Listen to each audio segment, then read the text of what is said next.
तेज हरियाणा के YouTube channel को अभी करें सब्सक्राइब और हाँ, बेल आइकॉन दबाना ना भूलें ताकि हर अपडेट मिले आपको सबसे पहले।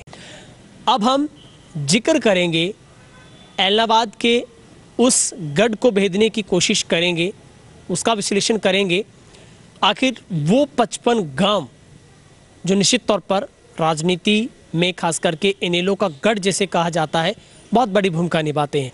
मगर इनेलो के गढ़ में सबसे बड़ा सवाल है भरत सिंह बेनीवाल की क्या भूमिका रहने वाली है, क्योंकि यहाँ पर टफ मुकाबला हमेशा भरत बनाम और अभय सिंह रहा है। और इसमें जो मुख्यतः बड़े जो गांव हैं, जमाल की बात करें, नाथसुर की बात करें, दड़बा, चारवाला की बात करें, माधो सिगाना, गुड़िया खेड़ा, गिगो रानी और अरनिया वाली और बकरियां वाली, ये ऐसे बड़े गांव हैं जहां से जहां पर आप कह सकते हैं जाट वोट बैंक और खास करके इनेलो का गढ़ है। तो इस पर चर्चा करते हैं। सर साहब, सीधा सा स्पष्ट सवाल है, भरत सिंह की नाराजगी है, वो कैसे रास आ सकती है इनेलो के गढ़ में इस बार? इनेलो वैसे भी ये जो 55 गांव हैं, ये गांव विगत जो प्री सीमन से पहले इलाहाबाद और जो दड़बा कलां कॉन्स्टिट्यूंसी के उन इलाकों में थे जहां पे इनेलो को एक मुश्त वोट कई गांव में मिला करते।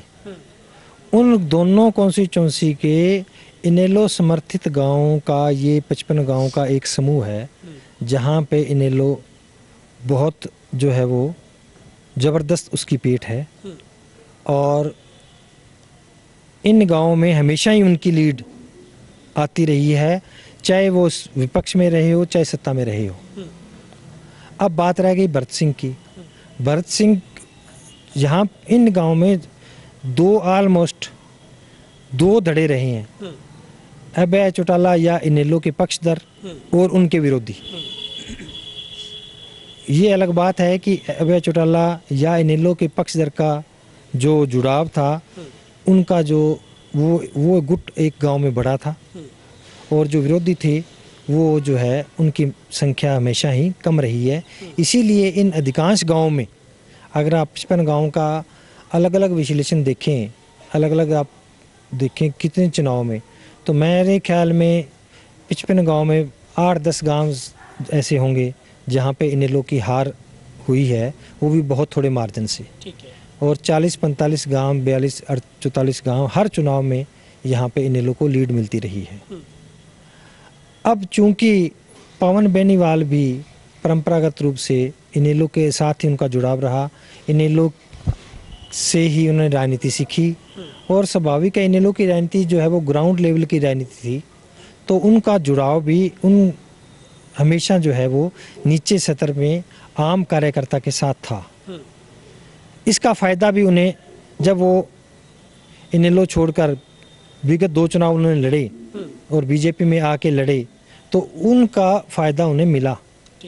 क्योंकि उन्होंने जो राजनीति की वो इनेलो की एक परंपरागत राजनीति का भी वहाँ पे एक आधार स्तंभ थी और आधार स्तंभ होने की वजह से उनका विरोध हमेशा ही जो है वो भरत बेनीवाल के साथ रहा है।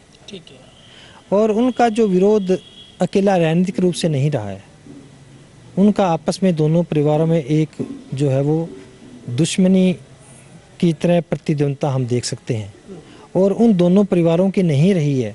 उनके हर गांव में आपस में ऐसे धड़े बने हुए थे जिनकी आपस में परंपरागत एक दूसरे के साथ विरोध लगातार लंबे समय से रहा है। अब राजनीतिक लोग कह देते हैं, अभी कांग्रेस भी प्रयास कर रही है, प्रदेशाध्यक्ष शैलजा जी प्रयास कर रही है, कहते हैं जी आप भरत सिंह आप समर्थन दे दो।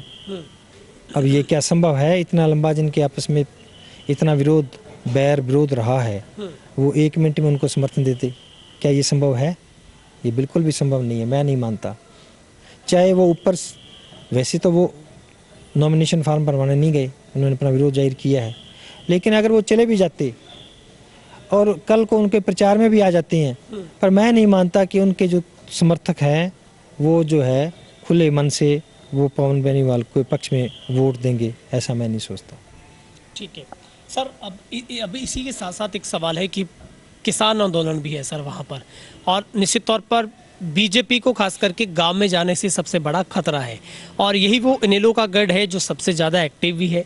और वो तमाम जो गांव हैं, चाहे रायवाली की बात करें, ऐसे तमाम गांव हैं जहां पर अब फ्लैक्स लगने शुरू हो गए कि इस गांव में कांडा बीजेपी जेजेपी के आने पर मनाही है।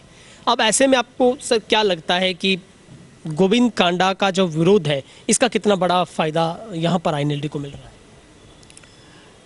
इन गाँव में विरोध वैसे भी यहाँ पे बीजेपी कोई ज़्यादा स्ट्रांग नहीं थी।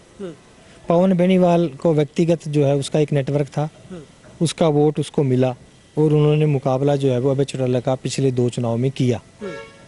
अब चूंकि 7 साल तक पवन बेनीवाल बीजेपी में रही हैं, अब उसका एक उन्हें नुकसान भी है, क्योंकि अब जो विरोध हो रहा है वो बीजेपी का विरोध है।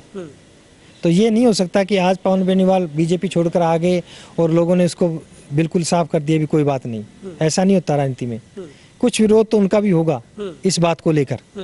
दूसरा ये है कि कांग्रेस का यहाँ पे बहुत एक परंपरागत जो एक विरोधी कांग्रेस के पक्ष में जो वोट भुगता है, अब वो जो एक बहुत बड़ा वोटर है, वो वोटर अब एक मुश्त जो पवन बेनीवाल 7 साल तक बीजेपी के जो एक प्रत्याशी रहे या बीजेपी सत्ता में थी, तो बीजेपी के चाहे वो चुनाव हारे हुए थे, लेकिन चूंकि पंजाब और हरियाणा में तो ये रिवायत है, चुनाव चाहे हारे लेकिन जो है सत्ता की बागडोर अगर उसकी पार्टी सत्ता में है तो उसके हाथ में रहती है। थाने तहसील में चाहे वो हारा हुआ प्रत्याशी है, फ़ोन उसी के चलते हैं। तो ये कैसे संभव है कि वो जो अब तक वो बीजेपी के या जो अपने जो लोग हैं उनके पक्ष में वो जो है थानों में तहसीलों में फ़ोन करते थे, आज वो एकदम कांग्रेस, और वो जो करते थे किसके खिलाफ होंगे? वो वहाँ पे दो कांग्रेस की स्वाभाविक है, कांग्रेस का भी तो एक सब वहाँ पे एक बराबर का गुट है, जैसे अभय चौटाला का मान लो गुट है। तो आज वो एकदम जो है कांग्रेस के वो जो लोग वो कैसे उनके पक्ष में आ जाएं, ये संभव ही नहीं है। तो अब यहाँ पे पवन बेनीवाल को तो ये नुकसान है उनका 7 साल बीजेपी में रहने का, और अब आंदोलन बीजेपी के खिलाफ है।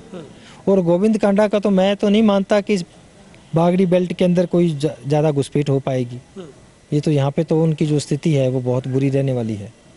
हो सकता है कि कई गांव ऐसे निकले जहाँ पे उनको जो वोट वो दर्जनों में ही मिले, 5, 10, 15 ऐसे जो है वो इस टाइप के जो है वो मुकाबला जो है वो सीधा डायरेक्ट जो है वो अभय चौटाला और पवन बेनीवाल के बीच में ही रहेगा। मतलब सर, जैसे एक तरफ भरत की नाराजगी भरत बेनीवाल की, दूसरी तरफ पवन का सीधे बीजेपी से स्लिप होकर कांग्रेस में जाना, और वो वोट बैंक पीछे नहीं जा सकता है। दूसरी तरफ किसान आंदोलन है, तो निश्चित तौर पर कांग्रेस को भी बड़ा नुकसान झेलना पड़ रहा है, साथ साथ जहां पर भरत की वजह से आईएनएलडी को फायदा हो रहा है।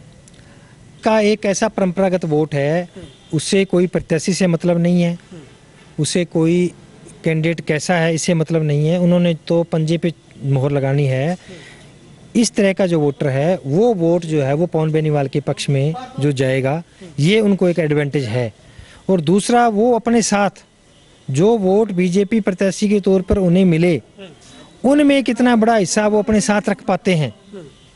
ये जो है जो 55 गांव है बागड़ी बेल्ट के, इस पे जो है अभय सिंह की जो है कितनी लीड है वो उस पर डिपेंड करेगा, बढ़ेगी या घटेगी।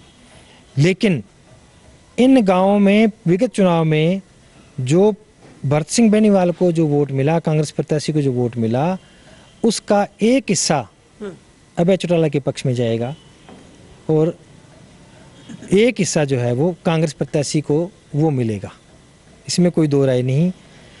अब